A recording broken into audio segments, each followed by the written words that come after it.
Bueno, muy buenos días todavía, ¿no? 11:22. ¿Cómo están? Espero que bien. Bueno, hemos estado alabando al Señor porque, como nos hacía meditar David, Él es el único digno de ser alabado porque Él es aquel que entregó su vida por nosotros. Y bueno, qué bueno que eso es lo que nos une, ¿no? El hecho de ser hijos de Dios. Sé que están estudiando ahora el libro de Éxodo. A mí me correspondió hablar de las 4 primeras plagas, esa fue la encomendación. Sin embargo, hay que hacer un contexto un poco de lo que vamos a hablar hoy. Y quisiera que me acompañaran de nuevo en una oración para que no sea yo el que hable, sino sea el Espíritu Santo hablando a través mío. Amén. Dios, gracias te doy porque sé que estás aquí en medio de nosotros. Y sé, Señor, que tienes palabra para nosotros y por eso te ruego que sea tu Espíritu Santo, Señor, usando esta porción de la palabra de Dios para hablarnos, para que podamos meditar en tu gran amor, en tu misericordia, pero también en tu perfecto juicio sobre nosotros. Y gracias te doy por lo que este libro de Éxodo nos enseña y por la similitud que tiene con nosotros, Señor. Tú también nos sacaste de Egipto, tú también nos sacaste del mundo y nos has liberado en Cristo Jesús para vivir una vida conforme a tu Espíritu Santo, Señor. Ayúdanos a entender tu palabra, pero primero que todo ayúdanos, Señor, a aplicarla en cada una de nuestras vidas. Te lo clamo, Señor Jesús. Amén. Bien. Vamos a estar sobre los capítulos 7 y 8 del libro de Éxodo, ¿ok? Éxodo capítulo 7 y capítulo 8. Entonces, empecemos leyendo un poco de este libro. Seguramente algunas partes las voy a leer, otras las estaré simplemente refiriendo. Dice Éxodo 7, toma en cuenta, estoy leyendo la Nueva Versión Internacional, toma en cuenta, le dijo el Señor a Moisés, que te pongo por Dios ante Faraón. Esto es muy importante, ¿no? El Señor le dice a Moisés, ten en cuenta que te pongo por Dios, con D pequeña, ante el Faraón. Tu hermano Aarón será tu profeta. Tu obligación es decir todo lo que yo te ordene que digas. Tu hermano Aarón, por su parte, le pedirá al faraón, ¿sí?, que deje salir de su país a los israelitas. Y yo voy a endurecer el corazón del faraón, y aunque haré muchas señales milagrosas y prodigios en Egipto, él no les hará caso. Entonces descargaré mi poder sobre Egipto, con grandes actos de justicia sacaré de allí a los escuadrones de mi pueblo, los israelitas, y cuando yo despliegue mi poder contra Egipto y saque de allí a los israelitas, sabrán los egipcios que yo soy el Señor.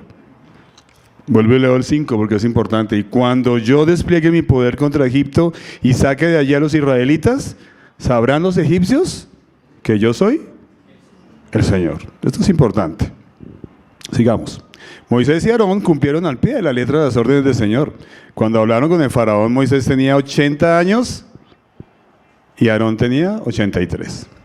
El Señor les dijo a Moisés y Aarón, cuando el faraón les pida que hagan un milagro, le dirás a Aarón que tome la vara y la arroje al suelo ante el faraón, así la vara se convertirá en serpiente. Moisés y Aarón fueron a ver al faraón y cumplieron las órdenes del Señor. Aarón arrojó su vara al suelo ante el faraón y sus funcionarios y la vara se convirtieron en serpiente. Pero el faraón llamó a los sabios y hechiceros y mediante sus artes secretas también los magos egipcios hicieron lo mismo. Cada uno de ellos arrojó su vara al suelo y cada vara se convirtió en serpiente. Sin embargo, la vara de Aarón se tragó, dice acá en esta versión, las varas de ellos. A pesar de esto, tal y como lo había advertido el Señor, el faraón endureció su corazón y no les hizo caso. A ver, Israel llevaba ¿cuántos años? Más de 400 años en Egipto. Y de esos más de 400 años, 400 había estado esclavizado. Y era tal la tiranía y los fuertes trabajos que tenían los israelitas a causa de la opresión de los egipcios por medio de Faraón, que ellos clamaron a Dios. ¿Y Dios qué? Como siempre, oyó a su pueblo. ¿Ustedes creen que Dios todavía oye a su pueblo? Amén. Así es. Y el Señor les oyó, y conforme a las promesas que Él había hecho a Abraham, a Isaac, a Jacob, ¿recuerdan? Conforme a esas promesas, Él decidió liberarlos de Egipto. Y escoge a un hombre, a Moisés, un hombre que tuvo algo importante, ¿no? Él se crió en la cultura egipcia porque es un niño hebreo que fue rescatado, ¿recuerdan? Fue rescatado de esa muerte que fue ordenada por medio de Faraón a todo niño varón que naciera. Y él es rescatado, y es rescatado nada más y nada menos que por la princesa, ¿no? Por la hija del Faraón. Y es criado en toda esa cultura egipcia como hijo de Faraón, pero aún conservaba dentro de sí su parte hebrea, lo que él era en esencia. Y un día ve que hay un egipcio que está golpeando a un coterráneo, a un amigo suyo, a un israelita. Y por defenderlo mata a este egipcio, y por esa razón él tiene que salir huyendo, ¿recuerdan? Y llega a tierra de Madián, ya tenía 40 años, llega a tierra de Madián, allá donde Yetro, donde su suegro, allá conoce a su esposa, Séfora, y dura otros 40 años donde el Señor lo convierte en pastor. Es muy chévere esto de ver que Dios permitió que él tuviera toda la cultura egipcia para que pudiera hablar con el faraón de la manera que él habló. Él sabía cómo tenía que hablar en Egipto, pero también tenía toda esa cultura hebrea y lo crió como un pastor, porque eso es lo que haría durante los 40 años siguientes, pastoreando, ya no ovejas, sino pastoreando al pueblo de Dios. Miren cómo Dios tiene un propósito en todo, o sea que si en este momento estás pasando por algo fuerte en tu vida y hay un cambio fuerte que uno diga, ¿qué pasó? Estaba en la opulencia y ahora estoy de pronto pasando por necesidades. Dios tiene un plan. Dios tiene un propósito en todo lo que Él hace. Bueno, tenemos harta competencia hoy, ¿no? Hace 8 días estaba igual. La competencia estaba dura. Bueno, un día el Señor se le presentó a Moisés, y como tal vez ya lo vieron, en una zarza ardiente. Lo raro era que no se consumía, y desde ahí le habla a Moisés, le ordena que vaya a Egipto. Él no quería, al fin sacó muchas excusas, pero lo convenció, le dijo, hable con su hermano y hágale. Quiero que liberes a Israel de las manos opresoras de Egipto. Y es interesante ver, y se puede ver en el capítulo 4, yo creo que ustedes ya lo vieron, que de alguna manera el Señor ya había hablado con el faraón. Él ya había hablado con el faraón, incluso le había dicho todo lo que iba a pasar, y le había dicho que su hijo primogénito iba a morir si no dejaba ir, ¿a quién? A su hijo. ¿Quién era su hijo?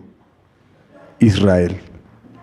O sea, había un problema personal entre el faraón y Dios.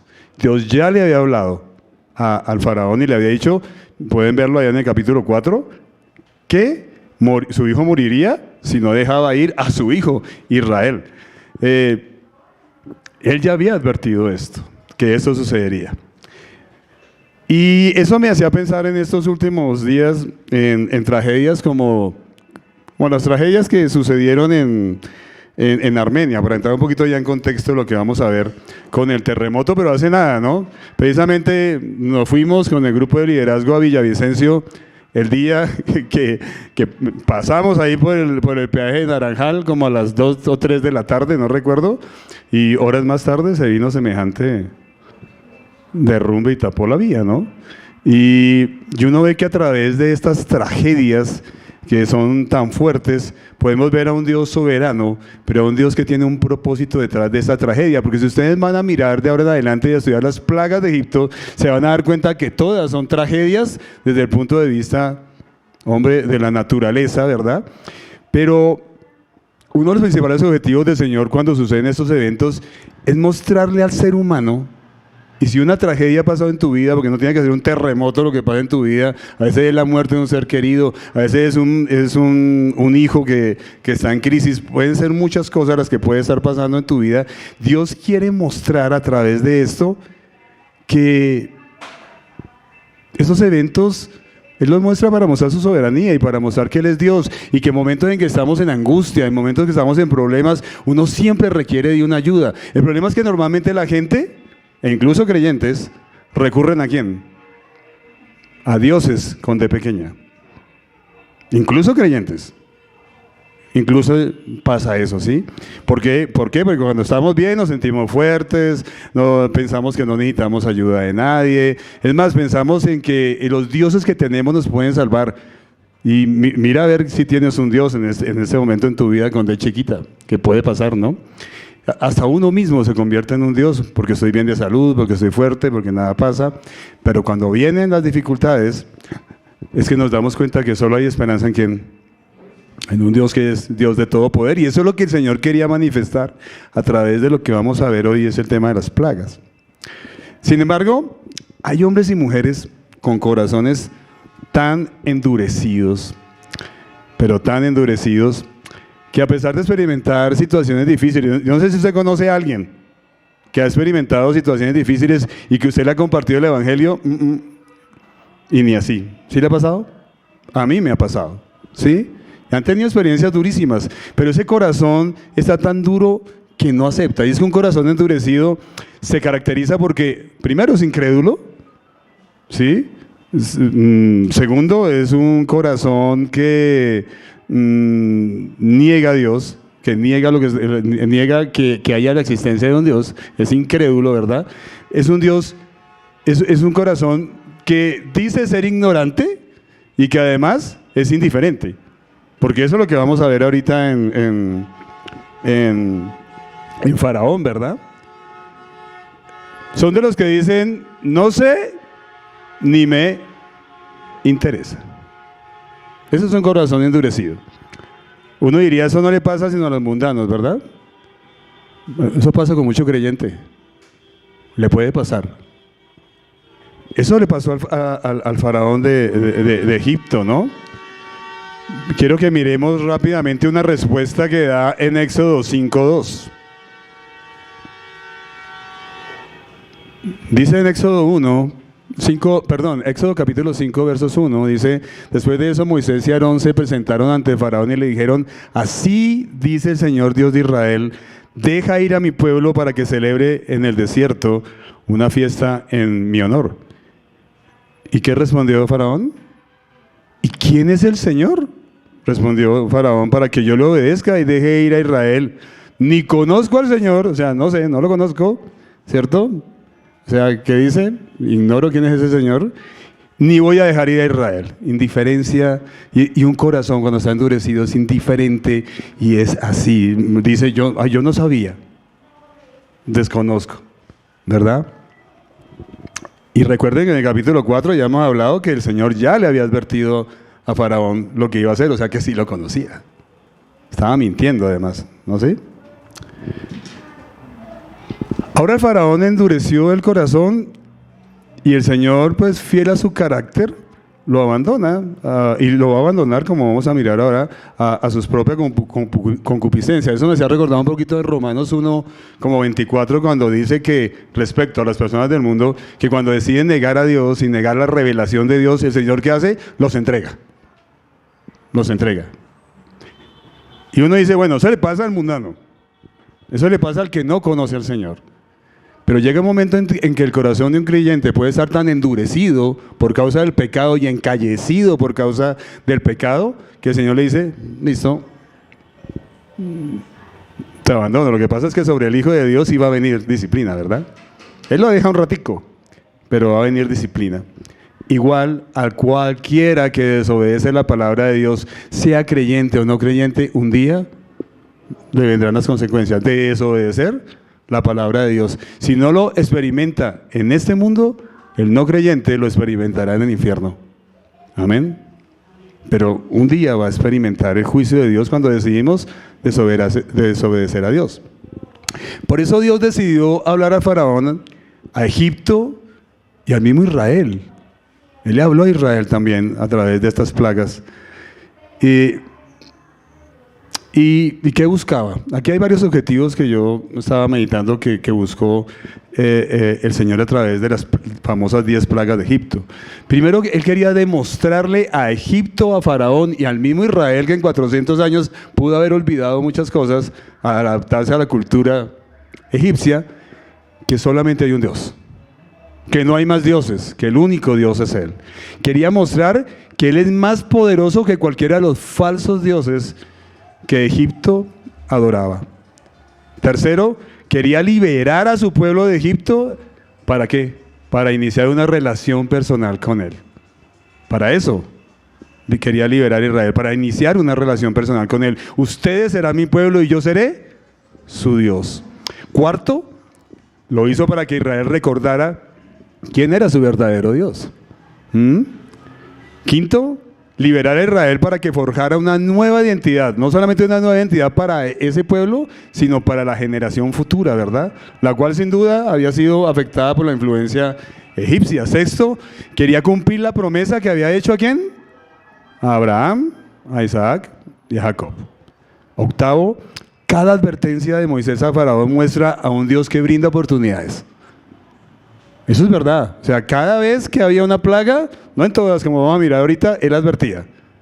Eso es la misericordia de Dios. Incluso sobre el mismo Faraón le dio la oportunidad de que se arrepintiera y creyera. Y noveno, Dios muestra su amor y su misericordia antes que el juicio, ¿verdad?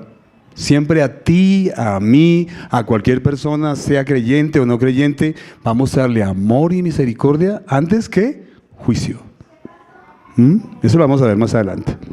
Hoy vamos a estudiar las primeras 4 plagas, pero antes de ver la primera de ellas, es como importante notar que en la presentación que hacen Moisés y Aarón ante el faraón, empezaron a demostrar el poder de Dios a través de ¿qué? ¿Recuerdan?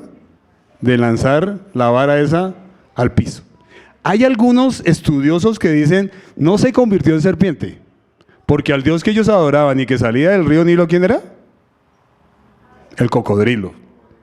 Muchos dicen que el reptil no fue una serpiente, ¿sí? Pero aquí no vamos a pelear. Si fue cocodrilo o serpiente, el caso fue que algo salió de la vara, llámese cocodrilo y serpiente.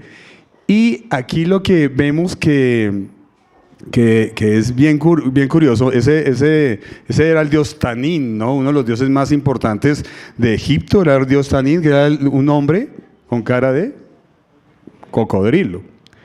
Pero, como les digo, independiente si era cocodrilo o era serpiente, el hecho es que devoró a las otras o a los otros cocodrilos. Y eso es lo que me parece importante, porque eso me recuerda a mi propia vida. Yo miraba esto y decía, oiga, el Señor también, cuando llegué a Cristo, devoró todo ese poco de ídolos que tenía.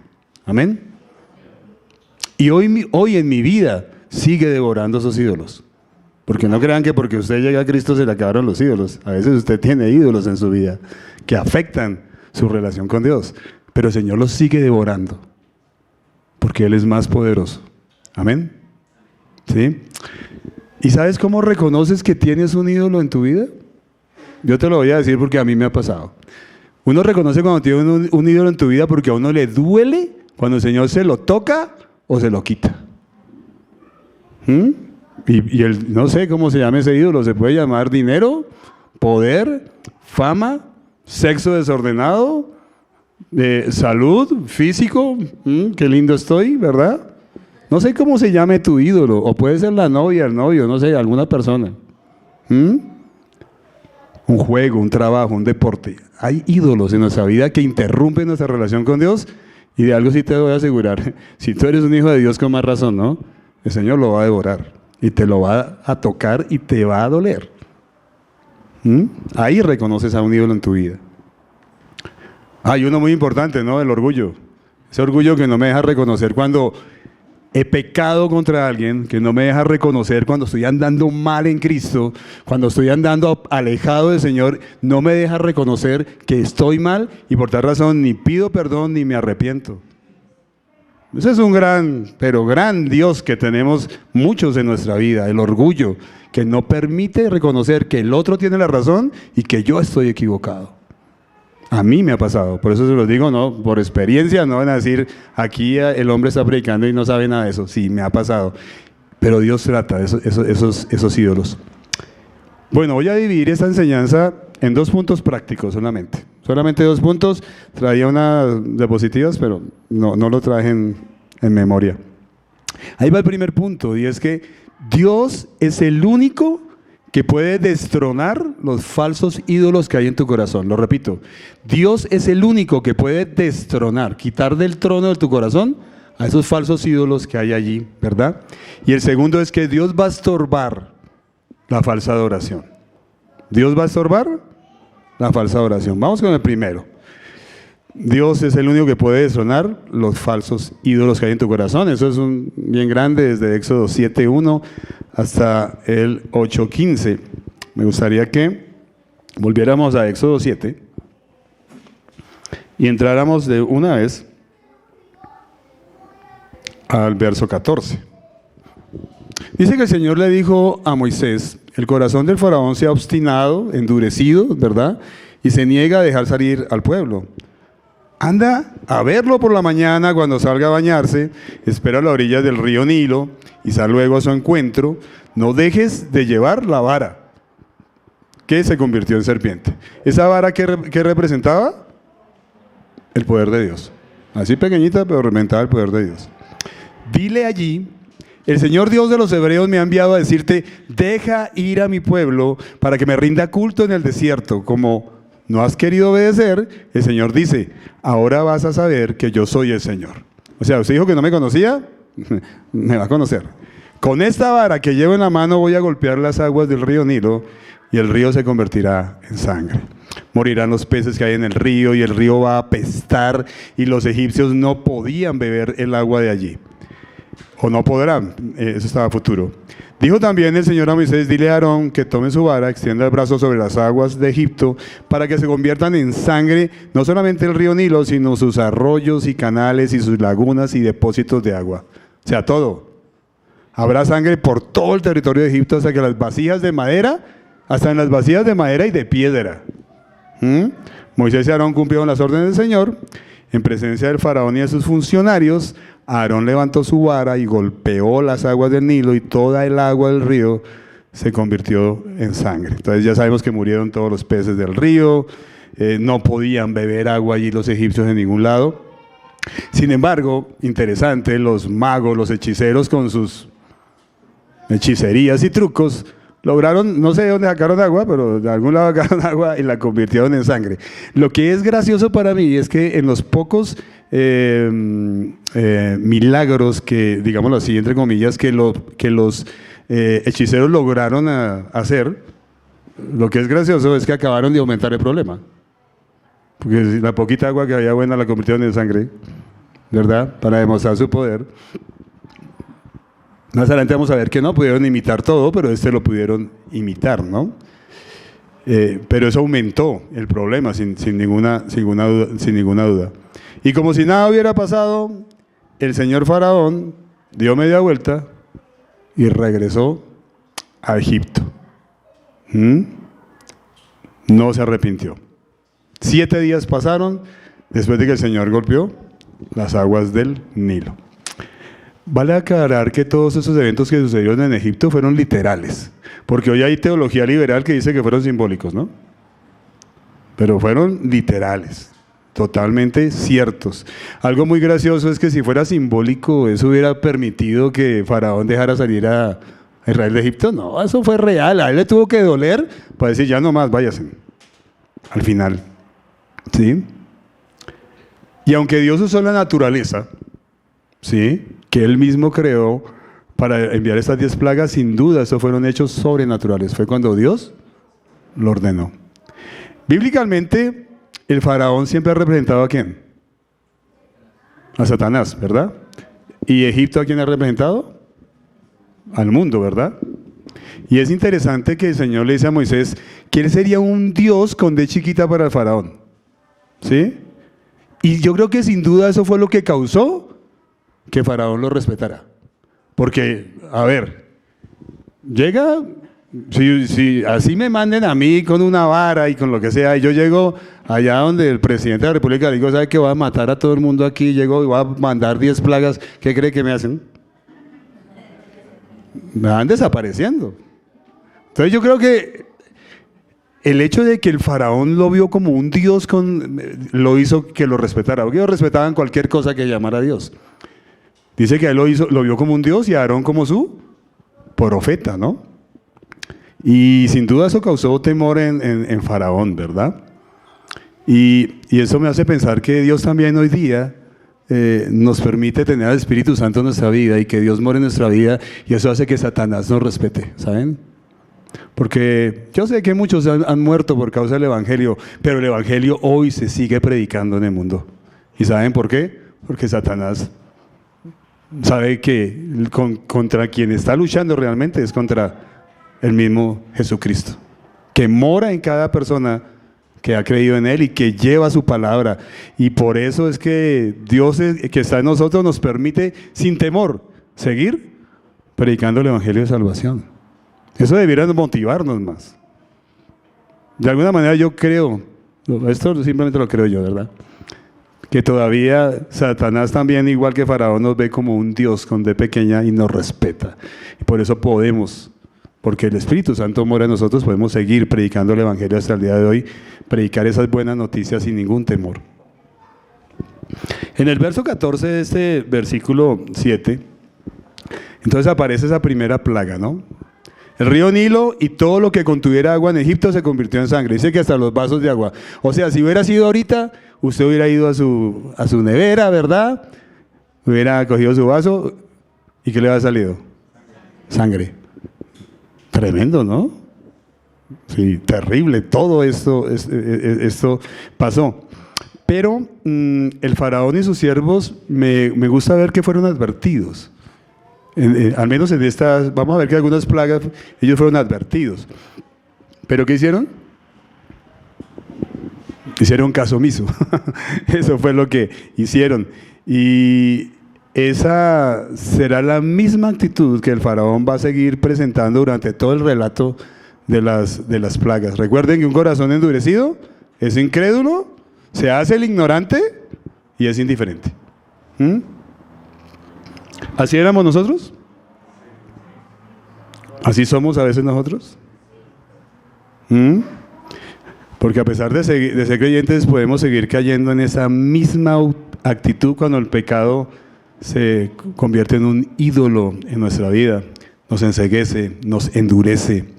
El Señor en su amor y misericordia y gracia, ¿sabe qué hace? Nos advierte y nos advierte y nos advierte y nos advierte, porque eso lo vemos aquí representado en la lectura de las plagas, ¿no? Pero nos puede pasar algo parecido. Un corazón endurecido hace caso omiso. Importante aquí, el faraón y sus siervos también tuvieron la oportunidad de arrepentirse y de obedecer, ¿verdad? Dios les dio esa oportunidad. Es más, las plagas no iniciaron con la muerte de los primogénitos. Porque si hubiéramos dicho, no, es que el Señor llegó de una vez a establecer juicio, ¿con qué hubiera llegado? De una vez con la plaga de los primogénitos. Mire que hubo 10 plagas. Esas plagas, a pesar de que fueron tan duras, sabe que mostraron misericordia. Yo a veces veo que en la vida de uno empiezan a suceder cosas difíciles. Y difíciles en la vida de uno, sino que uno se hace loco, ¿verdad? Porque no quiere entregar ese Dios que tiene en su vida. Porque si el Señor quisiera, de una vez establecía juicio, pero mire que en su misericordia no lo hace. Y hoy sigue actuando igual en la vida del creyente y del no creyente. Sigue actuando de la misma manera, sigue dándonos oportunidades. Hoy lo sigue haciendo con las personas de nuestra familia que no han creído en Cristo, porque en la medida que podemos, les seguimos predicando de Cristo y de las consecuencias de no recibirlo. Sigamos. Moisés toca con la vara el río Nilo, vara que, como les dije, ya representa el poder de Dios, y en manos de Moisés y de Aarón en este caso, y tanto el río como todo quedó convertido en sangre.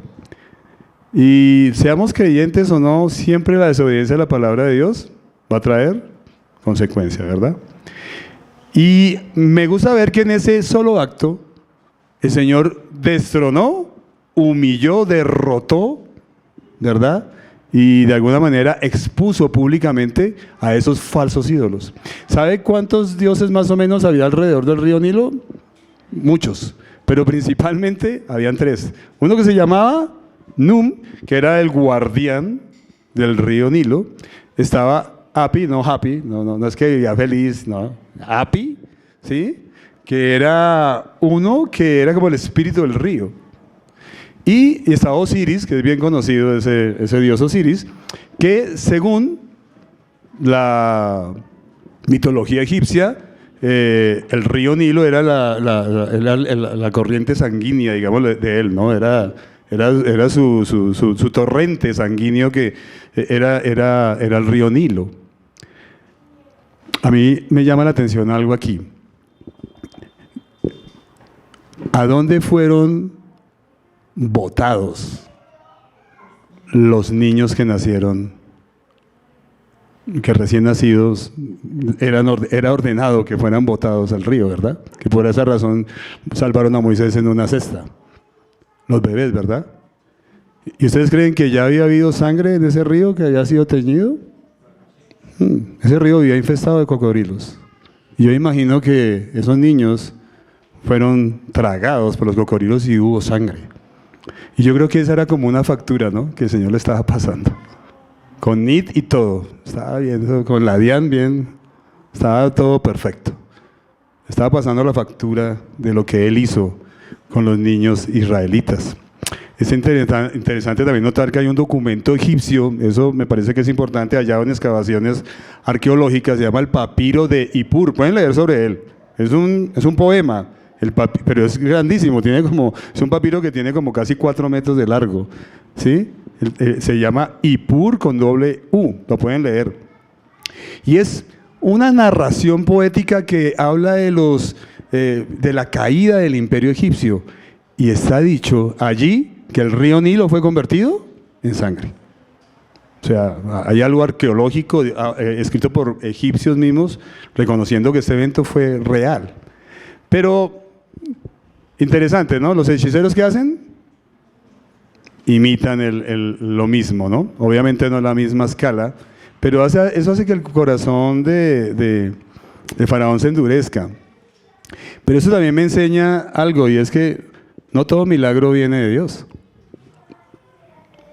Hay milagros que también vienen del maligno, tiene el poder de hacerlo. No a la misma perfección y con el mismo propósito de Dios, porque el propósito de Satanás, ¿cuál es? Engañar. No es salvar, es engañar. No es darle la gloria a Dios. ¿Quién se lleva la gloria cuando hacen esos famosos milagros en ciertas iglesias? No la lleva Dios, olvídense. Y no produce bendición, lo que produce es maldición, porque mucha gente en vez de llegar a Cristo se aleja. ¿Ya me hicieron el favor? Chao. La segunda plaga, ¿cuáles fueron? Las ranas, ¿no? Miremos el capítulo 8.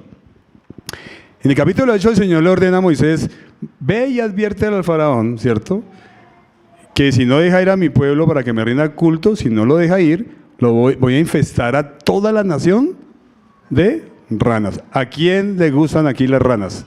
Yo sé que hay niños que sí. Pero yo creo que estas no eran ranas verdecitas, de colores bonitas.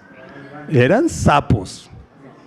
Y ahí sí les digo, ¿a quién le gustan esos sapos verrugosos? ¿Verdad? Eran sapos, porque las ranas en Egipto son sapos. ¿Sí? Y el Nilo dice que iba a hervir. Las ranas obviamente estaban en el Nilo, estaban en la tierra porque son anfibios, y por eso los adoraban. Ahí vamos a mirar por qué.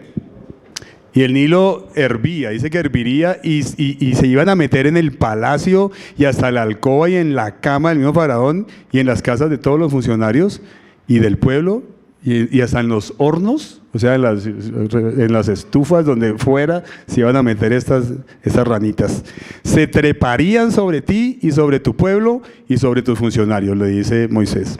Luego el Señor le dijo a Moisés, dile a Aarón que extienda otra vez la vara sobre los ríos, arroyos y lagunas para que todo Egipto se llene de ranas. Y así lo hizo Aarón, se cubrió la tierra de ranas, verso 7, pero mediante sus artes secretas que hicieron los magos, otra vez, no sé cómo le hicieron, eran unos duros, unos Copperfield, ¿no?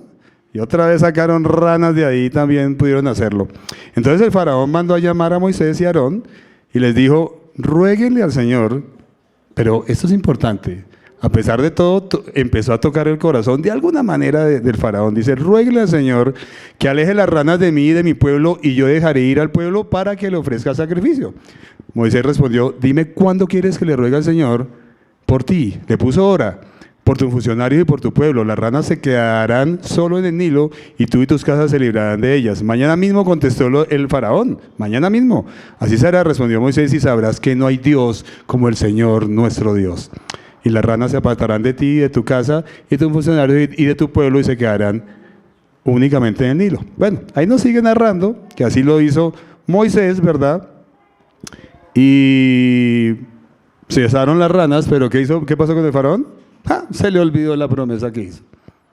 Se le olvidó la promesa que hice y dice que el país, ¿a qué olía? Que murieron todo poco de ranas. ¿Usted ha sentido el olor de una rata cuando se muere solita? En una bodega o por ahí, no sé, de pronto en su casa, ¿no le ha pasado? Ahora imagínese una cantidad de ranas de esas muertas. ¿A qué olía Egipto? A podredumbre. A eso olía, ¿verdad?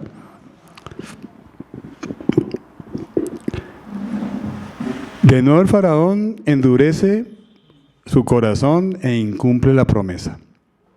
Y me hace meditar que muchas veces incluso nosotros los creyentes, ¿no? Oramos a Dios para que el Señor nos quite las consecuencias del pecado, pero nunca oramos arrepentidos porque nos quite el pecado. ¿Por qué? Porque es un Dios. Él oró, le dijo a Aarón, ruéguenle a Dios para que quite esto y yo los dejo ir. O sea, promesa falsa. Él estaba preocupado no por su pecado, sino ¿por qué? Por las consecuencias del pecado, que lo tenían desesperado, que menos que cuando iba a la cama a dormir encontraba 20 sapos ahí ya durmiendo. Eso lo tenía desesperado. Pero no estaba arrepentido realmente por su pecado.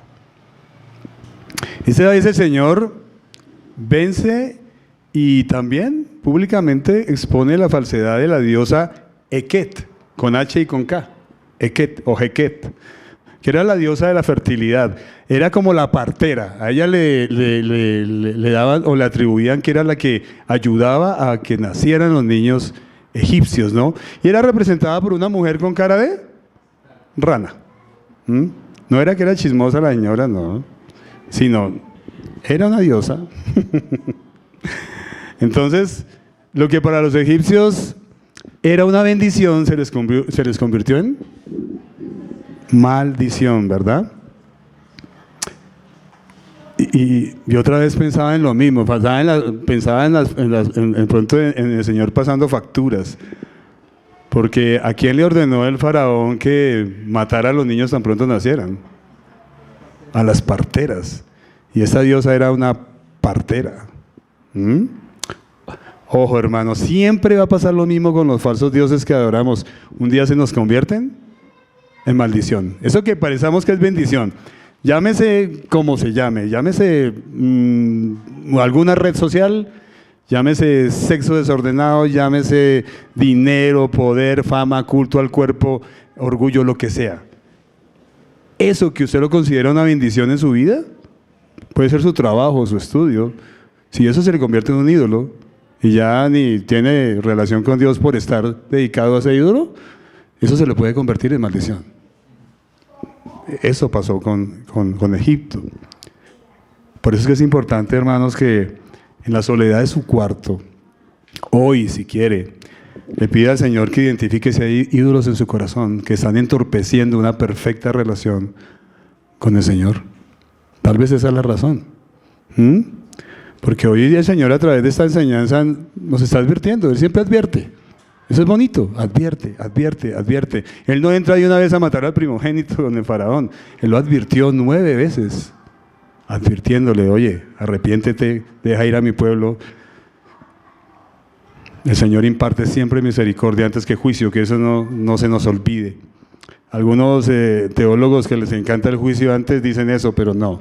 El Señor siempre imparte misericordia y amor antes de un castigo. Pero si uno ignora su voz, las consecuencias van a venir. Y recuerden que el Señor es experto ¿en qué? En destronar, derribar y exponer públicamente a nuestros ídolos. Eso es verdad. Que no pasemos vergüenzas como le pasó aquí a Faraón, porque algo es cierto, el pecado es como esas ranas podridas, huele feo. Y cuando es expuesto, nos hace oler bien feo. Amén. Segundo punto, Dios estorbará la falsa adoración. Dios va a estorbar la falsa adoración. Vamos a mirar del verso 16 en adelante, donde aparecen otras dos plagas, que son los piojos y las moscas. Lindos, ¿no?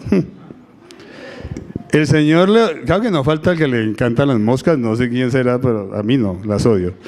El Señor le ordenó a Moisés que le dijera a Aarón: extiende otra vez la vara, golpea el suelo, para que en todo Egipto el polvo se convierta. Aquí dice mosquitos, ahí hay una lucha, ¿no?, entre si era piojos. La Reina Valera dice piojos, creo que la Américas también dice piojos, pero aquí la Nueva Versión Internacional dice mosquitos. Pienso más que eran piojos. Y así lo hizo. Y Aarón extendió su brazo, golpeó el suelo con la vara, y del polvo salieron piojos o mosquitos que picaban a hombres y animales. En todo Egipto el polvo se convirtió en mosquitos. ¿Se imaginan eso? ¿Se imagina la mano de mosquitos o piojos que habían, sea cualquiera de los dos, igual de fastidiosos? Los magos, recurriendo a sus artes secretas, trataron también de producir estos piojos o moscos, pero no pudieron.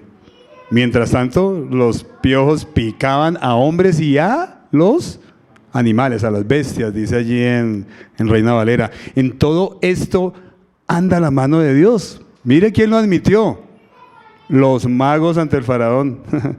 Pero este había endurecido su corazón, así que no les hizo caso, tal como el Señor lo había advertido. Es interesante ver que cada 3 plagas el Señor, y bueno, eso se los dejo para que lo estudien, pero cada 3 plagas, o sea, la tercera, la sexta y la novena, el Señor no advertía. No advertía. Él advertía las 2 primeras, primera, segunda, cuarta, quinta, séptima y octava, pero cada tercera no había advertencia, sino llegaba sin advertencia.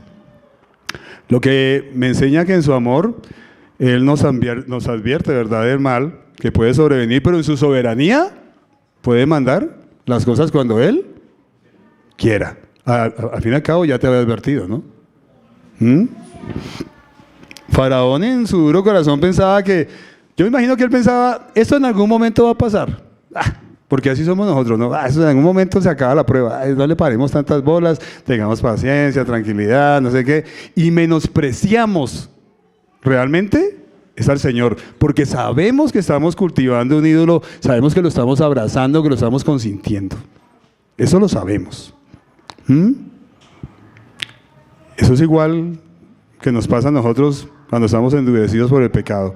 Por eso esta vez, en la tercera plaga, el Señor no advirtió.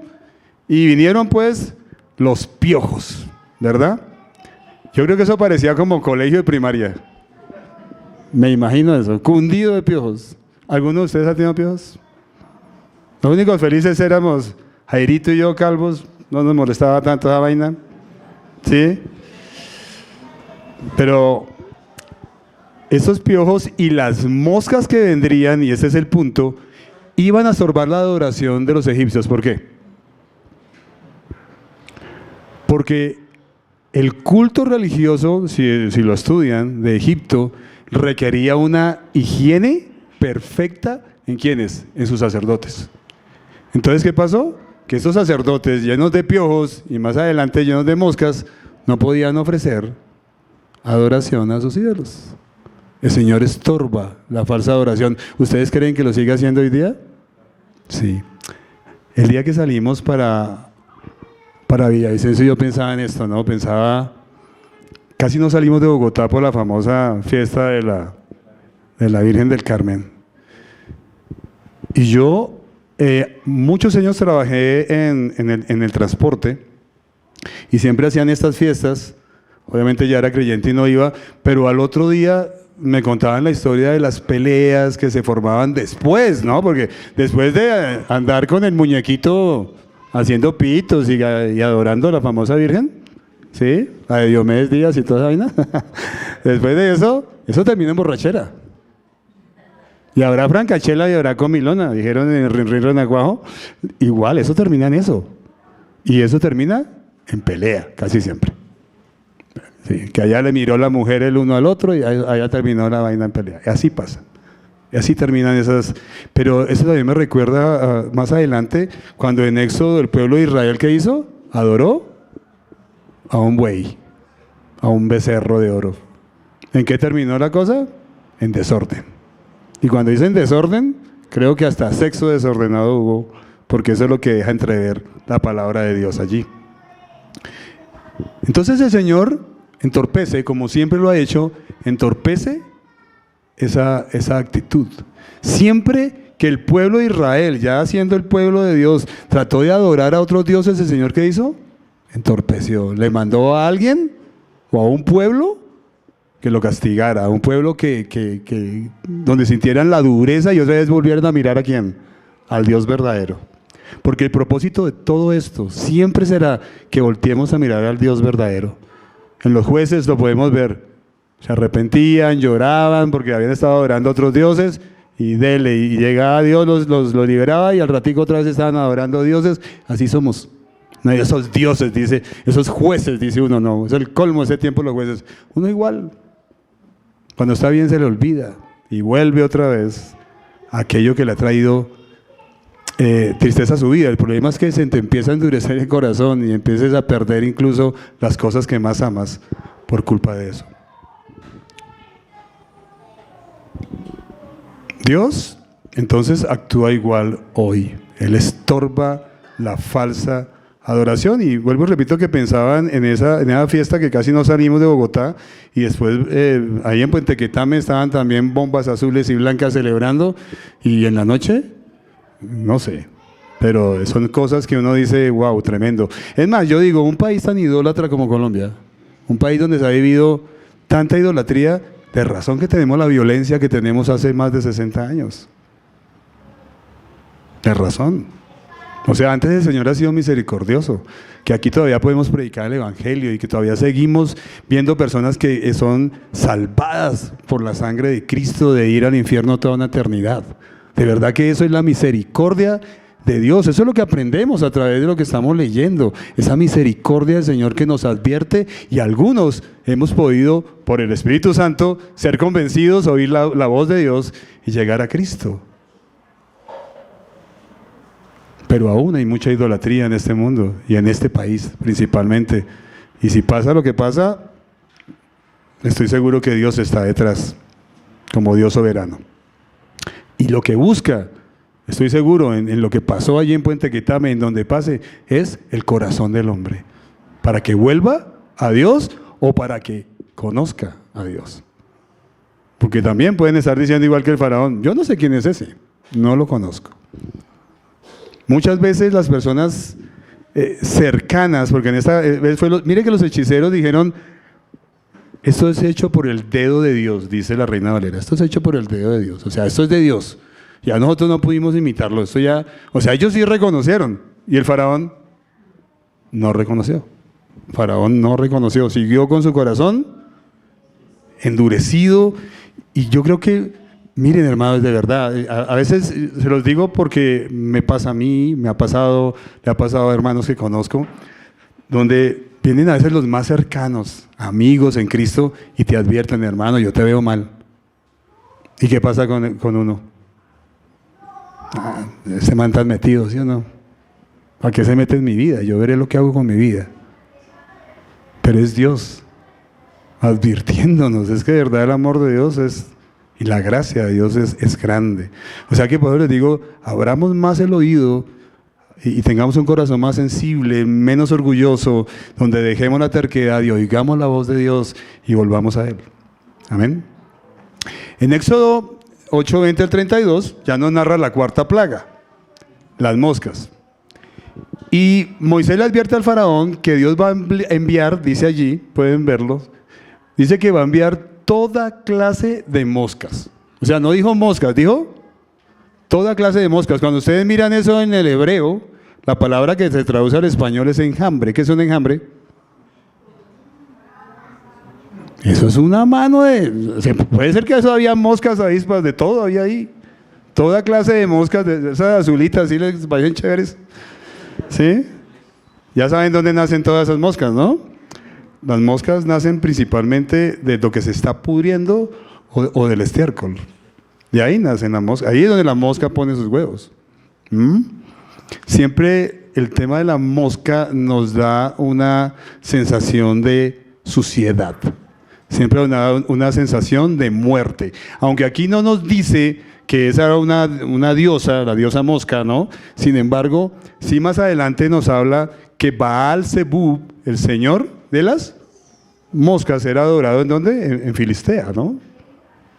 Los filisteos, y seguramente desde Egipto ya venían con esa adoración. ¿Mm? Pero las moscas siempre han representado enfermedad, pestilencia, muerte. Siempre. Y la palabra aquí es tremenda, ¿no? Toda clase de moscas. Y toda la nación se llenó de estas desagradables moscas. Y no sé si alguna vez usted ha estado en un lugar donde tiene que espantar más que comer. ¿Sí le ha pasado? Y es chistoso porque les ponen bolsitas de agua y les ponen la velita. Sí funciona eso, ¿no? La velita ahí prendida. Pero es una cosa horrible. Y usted ya yo no sé, yo de pensar dónde pone el huevo la mosca. Cuando yo que la mosca se para en el jugo, yo no sé si ustedes tienen la misma sensación. Pero las moscas producen repulsión. No me imagino a Egipto totalmente lleno de moscas. Como les decía, Satanás, Belcebú, se le llama al Dios de las moscas. Pues esa es su labor, ¿no? Traer muerte. Traer pestilencia en tu vida espiritual, emocional y física. Y desde esa plaga en adelante hay algo importante. Se nos narra que de ahí en adelante las plagas no tocaron ¿a quién? A Israel. Es desde esta plaga, desde la cuarta plaga, que no es tocada. Y les pregunto, ¿por qué creen ustedes que sí permitió el Señor que las otras plagas tocaran a Israel? Bueno, yo creo, de verdad, que Israel había perdido un poco su identidad y que Israel también necesitaba saber, otra vez, que Jehová era el Señor verdadero, que todos esos dioses de Egipto eran una mentira. Porque usted nomás, y no sé si le ha pasado, pero uno se va para Medellín y dura un mes, ¿sí o no? ¿Y cómo llega hablando? Usted no se da cuenta, pero usted llega hablando así, ¿sí? Es increíble cómo influencia una cultura. Ellos llevaban 400 años esclavizados, además, ni siquiera en libertad. Allí. Ellos necesitaban saber, sin embargo, la misericordia de Dios es tan grande que ya a partir de la cuarta plaga dice ya no más, solamente para Egipto, la tierra de Gosén, donde pasaban los israelitas, no empezó a sufrir ninguna de las siguientes plagas de ahí para allá. ¿Bien? Este mundo creo que sufre las consecuencias del pecado y nosotros, hijos de Dios, no somos ajenos a ellas, eso es cierto. Pero también es cierto que el Señor creo que nos protege de muchas cosas por ser sus hijos. ¿Están seguros de eso? Yo sí estoy seguro. Estoy seguro. El propósito siempre seguirá siendo el mismo. El que uno tenga alguito de consecuencias es probar nuestra fe y demostrarnos que Él es Dios. Esta vez el faraón a mí se me asemeja como a ese familiar, porque vamos a leerlo. Quiero que lean lo que dijo el faraón. Porque esta parte me pareció, como siempre, entre graciosa y triste.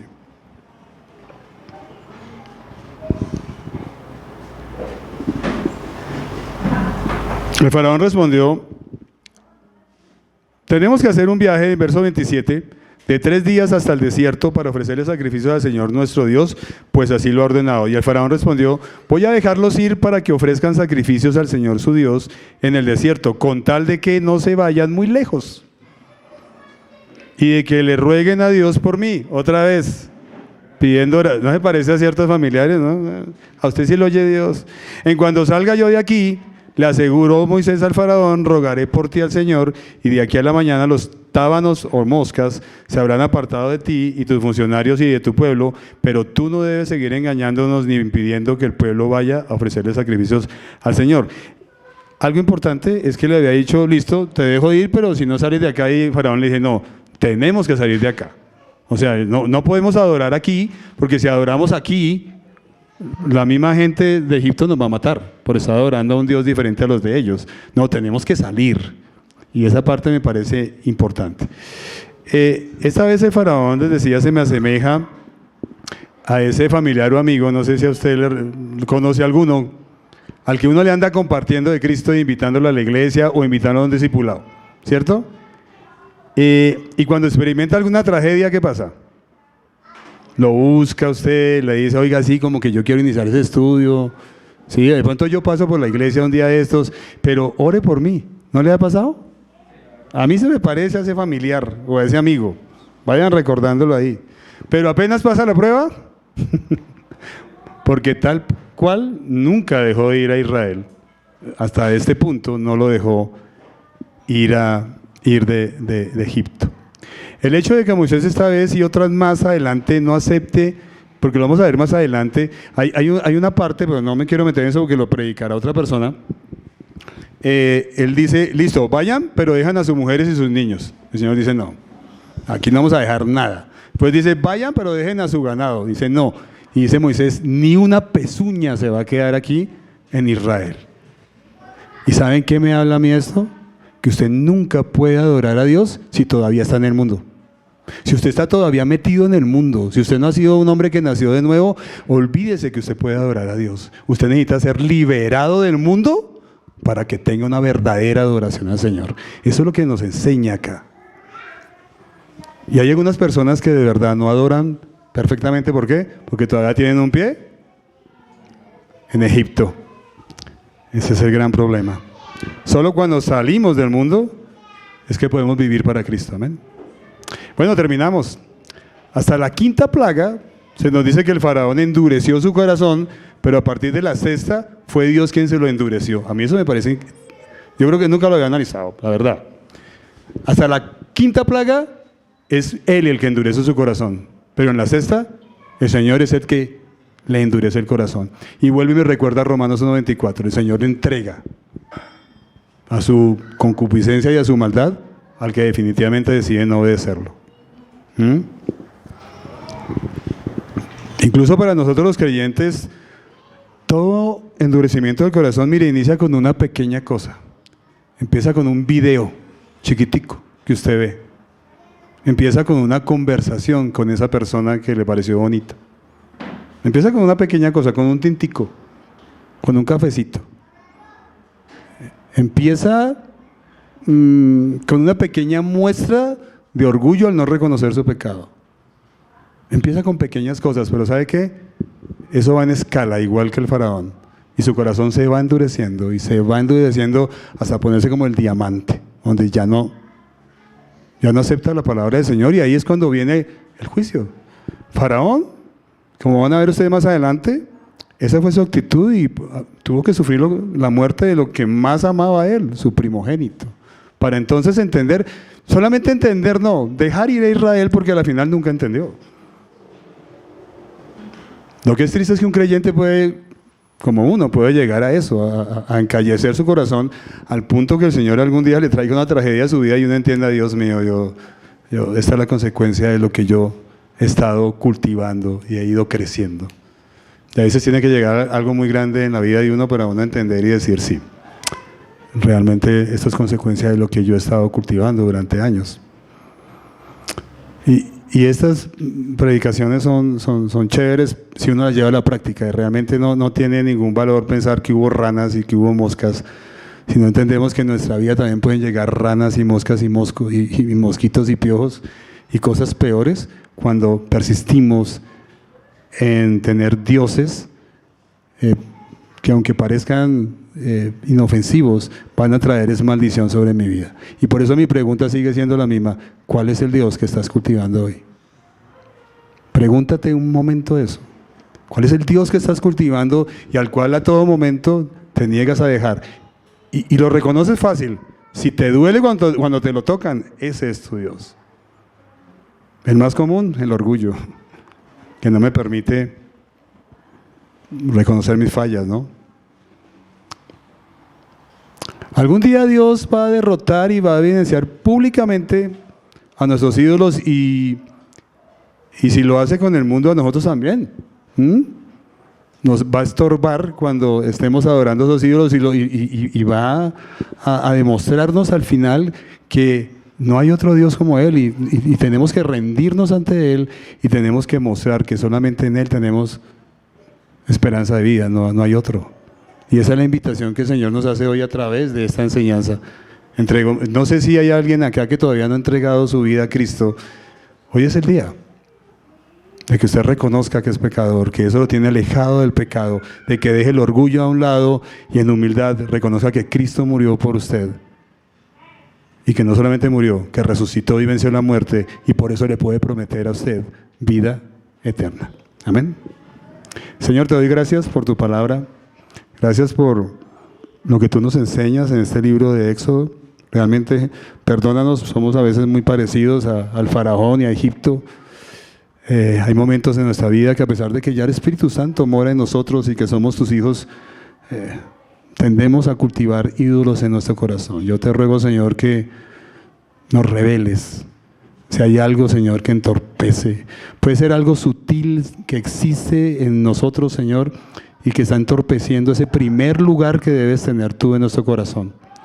Ayúdanos a identificarlo, ayúdanos a arrepentirnos, a dejarlo a un lado, a que realmente vivamos para ti. No podemos adorar, Señor, si aún tenemos nuestros pensamientos en el mundo. Ayúdanos, Señor, a tener un pensamiento en ti diario, tener una relación contigo continua, que realmente caminemos contigo cada día.